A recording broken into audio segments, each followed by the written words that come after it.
So yan yung ating pinashipping na gagamitin natin sa ating paninda na ukay-ukay guys. Ito yung manikin. Ang bili ko dito ay 750. Pero meron siyang shipping fee na 100 mahigit. So bali ang binayaran ko ay 870. Lahat-lahat na yan. Kasama na yung shipping fee at saka yung 10 piso na binibili ng mga rider sa gate.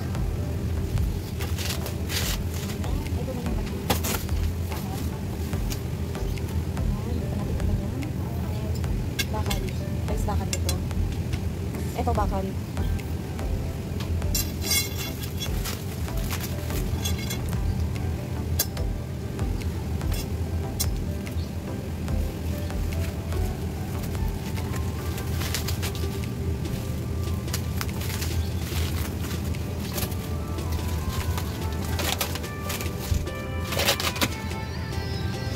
So ito yung gagawin na paano.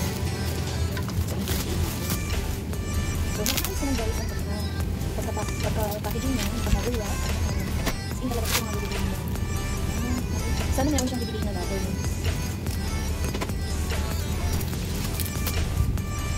So, ito yung kanyang paka. Ang paan niya ay S-Loss. So, i-assemble ko kasi.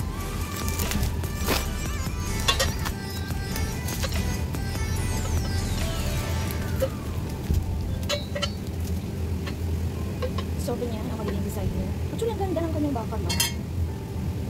Baka ganito talaga ang bakal. Maganda.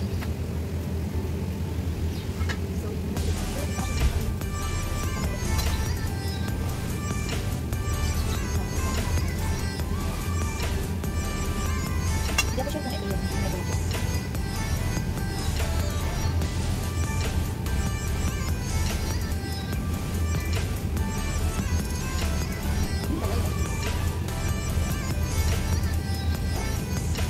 Yes?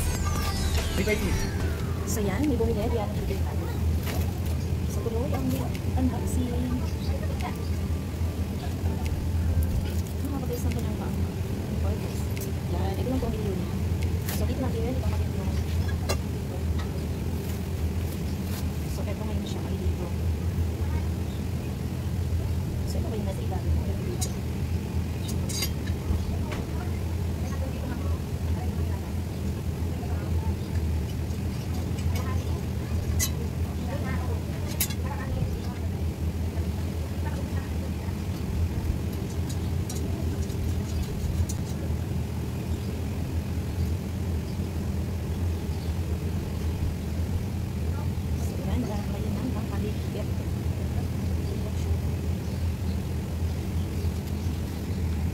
So, ganito siya. Ikabit na natin. Kulang lang siya guys ng higpit. So, ito na. Ay, isulit mo natin itong value.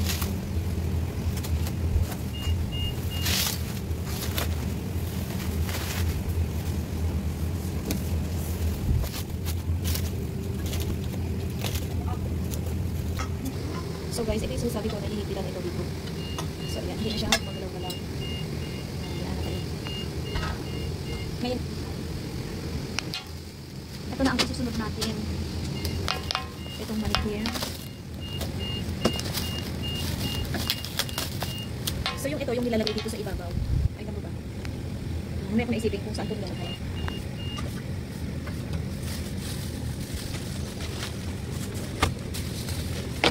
So, ito yung manicure natin guys. Saan ka na dito? Gamitin natin ng hard selling natin. So, di ba ang galing na? Actually guys, ano to? Plastic lang naman.